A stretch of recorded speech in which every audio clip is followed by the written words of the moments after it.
My name is Engineer Mike Muya, currently the CCIO Baringo. I am here on behalf of my director, DCI, and receive greetings and apologies from the DCI who wanted to be here personally. Especially, we are happy to be invited here. We want to be part of making sure that nobody in this country goes missing without any trace. One of our mandate is to protect life and the properties. And we want to make sure that anybody who is reported missing, we can be able to trace and also bring to books those people who are responsible. On part of our concerns, especially on those two brothers from Kitengela, I can assure you that investigation is still on, and we have already opened an inquiry file. That is inquiry file number 4 of 2024 at Kitengela Police Station. On the issues of Bob Jenga, also we have opened an inquiry. We are still investigating. And the inquiry 5 is number 5 of 2024 at Kitengela Police Station. What we request the members of public, police are not your enemies. Kindly cooperate with us. When we have a report and you have any information that can read us, to properly investigate that case, kindly cooperate with us. And if you have information and you think your life is at threat, we usually cooperate with the Witness Protection Unit, who protect our witnesses. So kindly come forward and give us that information. We usually see some of the information being out on the medias, on the television, but those people do not want to come forward and record their statement. And when the matter has been taken to court, when you are called as a witness, kindly come and cooperate with us so that we can make sure if we have criminals, they are prosecuted. For us at the DCI, we have been cooperating so much with other agencies, especially the ODPP and also the judiciary. When we want we get information that somebody who has gone missing, who has been kidnapped, can be found in any place, we usually request for such warrants and we usually get them. We have also been cooperating so much during our investigation with IPOA, especially when our officers have been involved in those cases, and also our internal affairs unit, we usually cooperate with them. What we can assure you, will be part of you, and we'll make sure that any person who has gone missing and we get information will be able to arrest the culprit. So what I can promise you is that all those people who have been reported missing, files have already been opened and investigation is still going on. There are so many who have been rescued, and I can tell you, for us as police officers, we don't arrest and take people into areas which is not gazetted police cells. Immediately we arrest our culprit, we usually take them to police stations. So kindly cooperate with us and we'll be able to make sure that nobody is going to miss in this country. Thank you. As you have all heard, my name is Emmanuel Lagat. I work for the IPOA. First and foremost, allow me to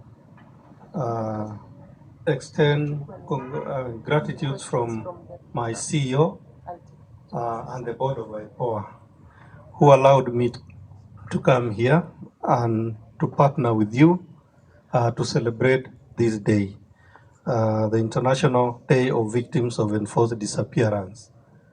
I've also been taken a while back by the singers who are here.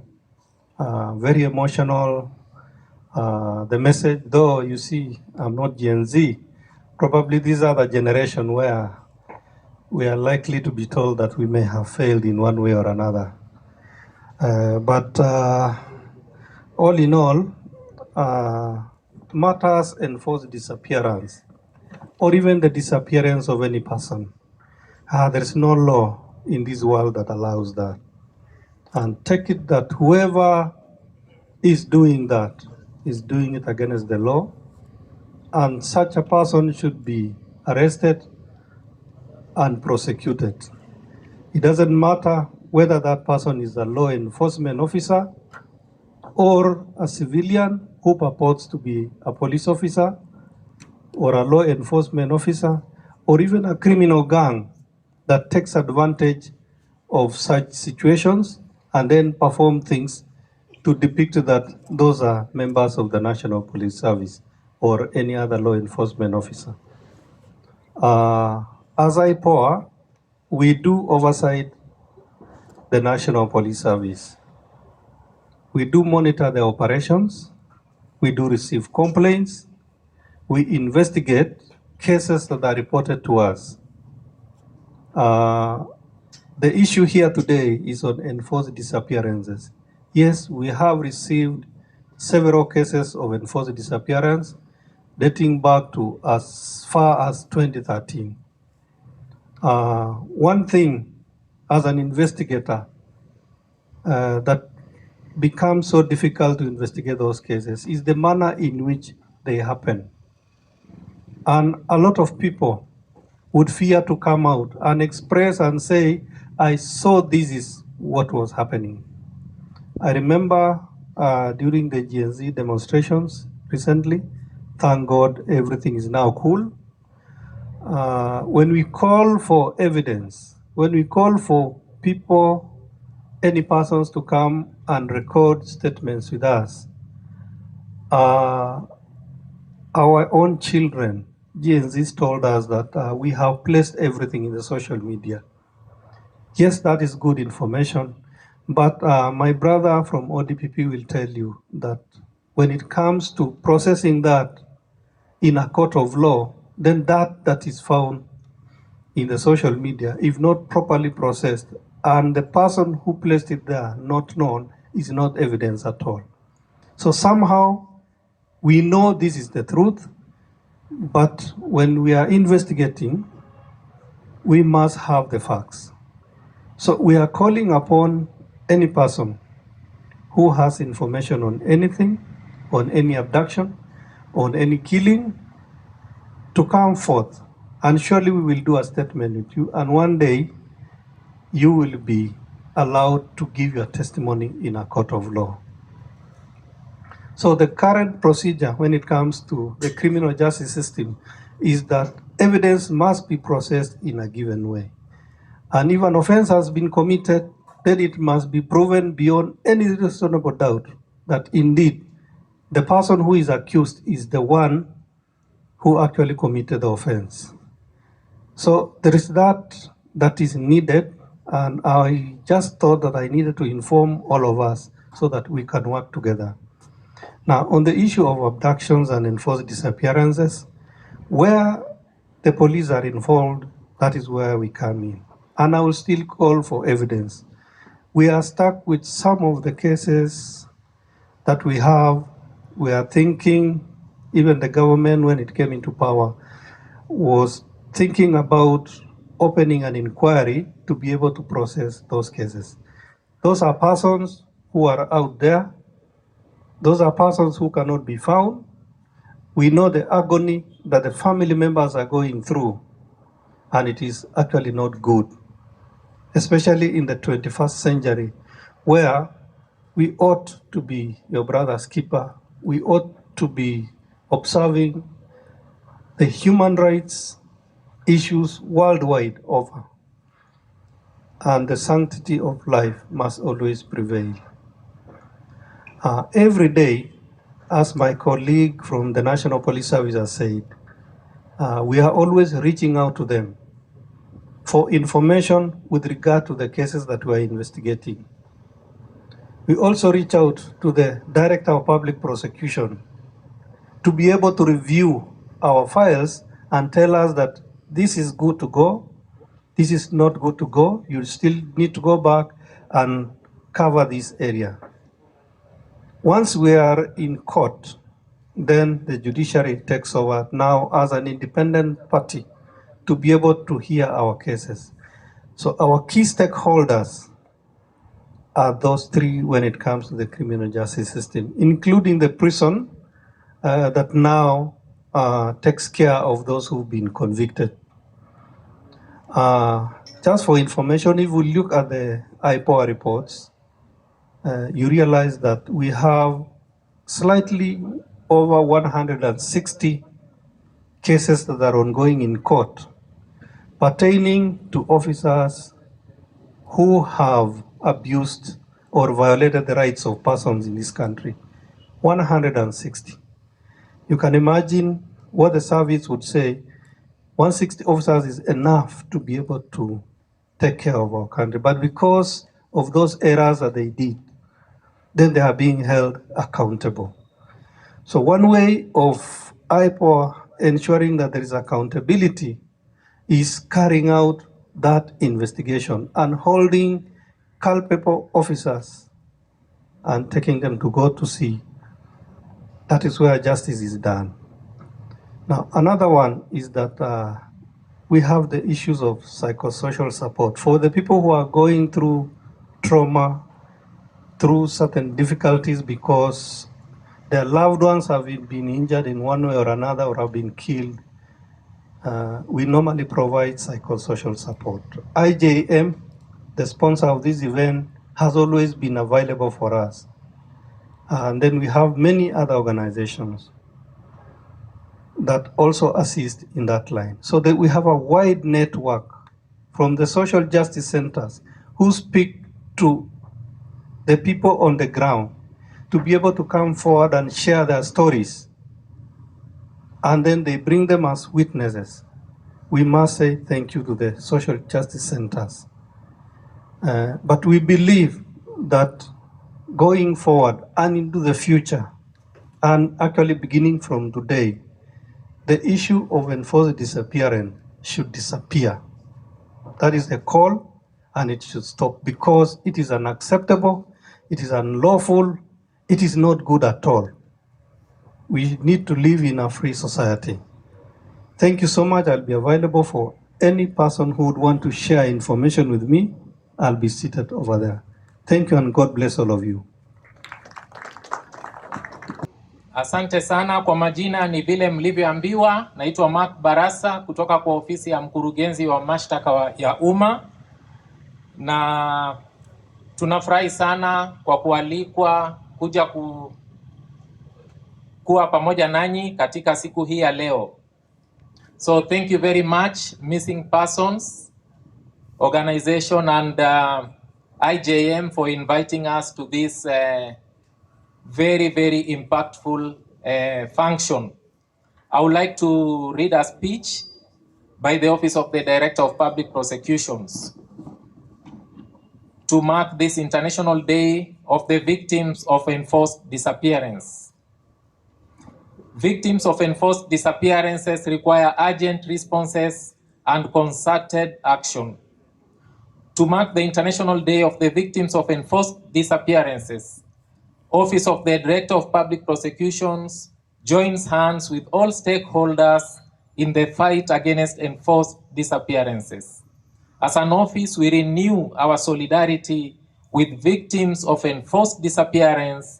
That includes any individual who has suffered harm as a result of this heinous crime, as well as organizations, human rights defenders, and lawyers that support these victims. These dedicated parties work tirelessly, often in hostile and dangerous environments, to search for the disappeared and to bring them home safely. As an office, we are aware about the challenges victims of enforced disappearances face in their ongoing attempts to search for the truth, justice, and reparation. We therefore join hands with stakeholders and agree that we must all support victims of enforced disappearances and ensure that the rights and obligations established in the regional and international treaties and other legal instruments become a reality for all.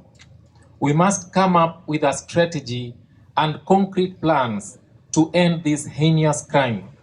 Practical experience shows that more progress can be achieved when we all work together. And I'm very happy that today we have a legislator here with us. Kindly Honorable Sir, when you go back to Parliament, try to persuade your fellow lawmakers to allocate resources so that we can have facial recognition technology. This will enable us to identify those people who hide behind masks and abduct citizens. We also need Parliament to come up with a legislation to enact the enforced disappearances persons into law. That legislation is still pending. It will enable us, it will give us the tools that are necessary to tackle enforced disappearances. Some jurisdictions are using facial recognition technology in airports, in banks, and this technology can be able to detect people who are hiding behind that facial mask. I don't think it is too expensive for a country like Kenya to afford that technology so that we can be able now to hold these people who are hiding behind masks to account. As the Office of the Director of Public Prosecutions, we shall therefore continue engaging in advocacy, awareness raising, memorialization, provision of support to victims, capacity building development, and the coordination and network building to share experiences and best practices. We encourage all actors involved in the fight against enforced disappearances to make the most of this event and to commit to concrete action. Our everyday work unfortunately demonstrates that enforced disappearances remain a daily reality in many parts of the world, and that the victims usually do not find the answers they need. Supporting them must always be at the core of our work. On this International Day of the Victims of Enforced Disappearances, we reiterate our shared commitment to assisting victims worldwide and our call for collective action to end this scourge once and for all. And to the two victims who shared their experiences today, Stella Maris and Christine, before they leave, kindly give us the case numbers so that when we go home or to our offices, we retreat to our offices after this function, we have IPOA here, we have DCI here. We want those cases to be produced. IJM is also here. We work very closely with them. Let us have the case numbers for these two victims. Their relatives died almost 10 years ago, and they are yet to get justice. Can we know where those files are? And we make a decision to charge based on the evidence in the file. With those remarks, I want to thank you very much for organizing this function. Let us continue working together. Let us continue having many more such functions, because we need to come up with a strategy. We need to come up with an action plan, how we are going to eradicate this scourge of enforced disappearance. Thank you very much. Distinguished guests, especially those who have come from Nairobi, IJM that have coordinated the 16 collaborators in Missing Voices. Ladies and gentlemen, good morning, good afternoon. Good afternoon once again. May I thank the IJM for choosing Nakuru as one of the venues to mark this special day. And on behalf of watu wa Nakuru, tunawaambiaje? Karibuni, si ndio? Thank you for coming here and also getting to hear the voices of the people of Nakuru. So my name is Elizabeth Juma, the head of station, Chief Magistrate Nakuru Law Courts, and I'm here to represent the Chief Registrar of Judiciary, who was invited and honored us as a station to honor this occasion, to celebrate the day of missing persons, and to hear from the Wanjiku about the rights of certain peoples that have been violated. So as a judiciary, we want to just assure you that we are ready under the Constitution to be able to protect the rights, especially for the victims. And we have the mandate to enforce the rights, especially for the families, and also to protect the persons who are missing. How do we do this? The police have said the arrests. The IPOA have said to ensure that even during that arrest, the rights of Wanjiko are obeyed and observed. But in most cases, the cases we find in court is that during the process, the rights of innocent Kenyans have been violated. And as a judiciary, we have been empowered under the law, in particular Article 25, which empowers us to enforce the rights and freedoms, which include all of us, which include freedom from torture, cruel and inhumane, degrading treatment, or punishment. These are rights at, I think it's the director who spoke here said that they are inalienable. They are not separable from you. Everybody is supposed to be protected, defended against these rights. And when they are violated, what do you do and where do you go? We're here to tell you that if your rights are, number one, threatened, don't even wait for them to be violated. If there is a threat, you can seek the court for a remedy. And if, when unfortunately they are violated, again, you can go to court. Nobody, all of us are entitled to fair trial, including habeas corpus. So we are talking about missing persons.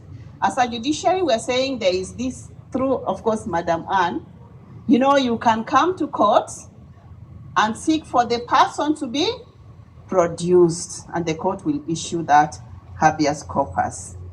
I know there will be a challenge that the court can issue an order and it's not obeyed, but we encourage you that kindly, if you know a missing person and you know the person is held somewhere, it is your right to approach the court to seek the order of habeas corpus and Article 25 of the Constitution. So as a judiciary, we are also here to inform you that under the tenure of our Honorable Chief Justice Martha Koome, she has introduced the vision of STARCH through a vision that is anchored in 5 tenets. The first tenet is to be accessible and efficient. We are endeavoring to be accessible both physically. Even at Nakuru Law Court here, we embrace an open door policy. If you have an issue, you can always come to the PJ or my office at the head of station. We have also embraced technology that if you have an issue, you can file it online through the e-filing system. We also endeavor to be transparent and accountable. I heard Stella Maris mention a case. I don't know whether the case is pending in court. If it is pending in court, like Mr. Baraza would also like to pick the case, know which court it's pending so that we can see how it can be expedited. We also embrace inclusivity and shared leadership through our CUC. I do know that we could have some CUC members of Nakuru Law Court here. That is the community that come to give us feedback on the leadership and also to add value to the leadership. There is also cooperation, there is cooperative dialogue and social justice. So why are we here today as a judiciary? Just to encourage you is that to not remain silent. If your right is violated, threatened, or has been violated, through or even these organizations, even the other arms of government, you can approach the court for redress. And again, also to assure you, just like the previous speakers, is that we collaborate with them, but we act as an independent. How do we collaborate? When the police come to seek for orders to investigate, we give them When the DPP is seeking certain orders, we give them. IPOA also helps us to give feedback, especially where a victim has come to court and alleged torture during the process. We also refer them to IPOA. So it is important to note that cases of enforced disappearance are addressed promptly and effectively through the judiciary by empowering and informing citizens to understand their rights, the law, and the mechanism to obtain justice. So all courts in the country have a customer care desk. You come here at Nakuru Law Court, it's the very office that you meet where any citizen can seek assistance. The Kenyan judiciary also has leveraged on technology. I mentioned this earlier. So the processes are automated, cases are registered through the judicial case management system. So in effort to ensure transparency and accountability, complaints by members of public on the judicial process can also be processed through the Judicial Service Commission. So the judiciary plays a crucial role in supporting families of victims of enforced disappearance by providing legal avenue. That is why I'm here, just to tell you that if a person is missing or there is a threat on any of your persons, approach the court, and I'm sure we have many other support organizations that offer free legal services, and even you can approach the other law enforcement agencies to seek justice, and you can seek it through various ways. The courts provide a formal process through which families can file complaints, they can file lawsuits, petitions to address cases of enforced disappearances. Secondly, the judiciary also orders investigations into cases of forced disappearances. Courts can also compel the law enforcement agencies to conduct thorough and transparent investigations. They can also oversee the prosecution of those responsible for these crimes. So, the judiciary as a whole often protect the rights of families by ensuring that they have access to legal representation, support through the legal process. Where a child is involved, the court provides free legal services. Equally, the courts can award remedies such as compensation. This is where there is an infringement. The courts also offer restitution. The courts also offer rehabilitation to the families of victims. These can include compensations and support psychosocial and also social rehabilitation. The judiciary also hold the state and non-state actors accountable for enforced disappearances. This might involve prosecuting the perpetrators, holding officers accountable for failure to prevent or address disappearances. So as a court, we assure you as an independent umpire, we again hold those responsible, those given the duties to defend and protect the citizenry to account. So as you are aware, we also have the duty to interpret and apply both national and international legal frameworks that relate to forced disappearances. This includes upholding under human rights treaties such as International Convention on Protection of Human Rights, and to ensure that any rights that is violated is enforced. We also adjudicate cases, and we endeavor to adjudicate them quickly. So, and I say that where you find that your case has delayed, you can always raise with us so that we can give it priority.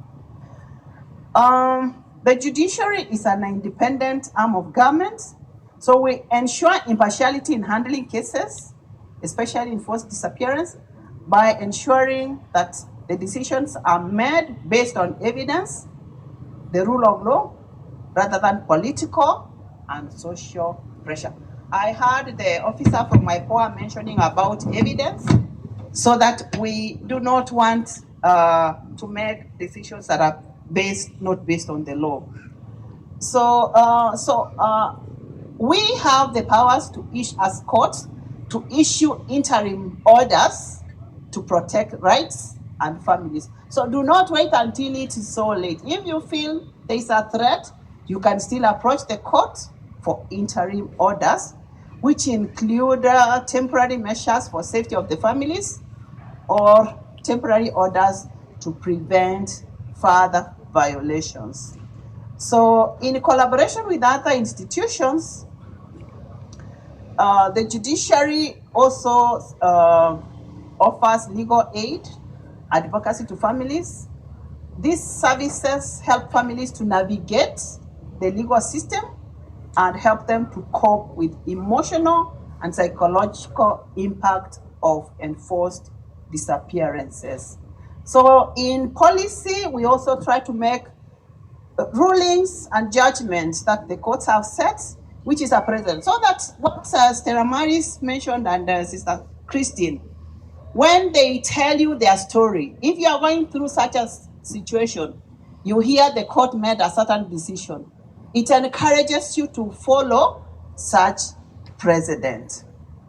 There are, of course, some challenges that involve the lapse of time, where there is too much time from the time, so that the evidence may not be available. Equally, one of the speakers mentioned about training, specialized training for especially the people who are investigating, the people who are prosecuting, and even the court, so that these cases meet the person who are able to appreciate the evidence and are able to make a ruling. So as we have the senator here, we also say there is need of strengthening the legal framework. There is need to promote independent investigations and protection of witnesses and the victims involved. So in conclusion, I will say that to achieve the goal of combating enforced disappearances, it requires coordinated effort, both of government, the civil society, and even the international organization. And that is why here, as one of the collaborators, so that we work together so that this menace can come to an end. And with those remarks, I just want to wish those ones who are here, who may have been affected, please come to seek legal assistance. And I want to wish you a good afternoon and a good stay in Nakuru County. Thank you very much.